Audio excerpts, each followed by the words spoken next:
Scan to unlock Sovi and ace your tests. Solve this biology graph problem quickly by focusing on the hypothesis. We must find which dataset shows no change in tree growth.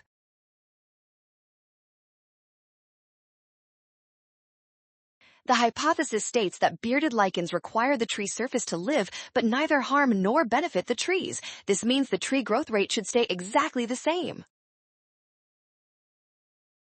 If this hypothesis is true, removing the lichens from the Douglas fir branches should not change the growth slope at all. We are looking for lines that stay perfectly aligned.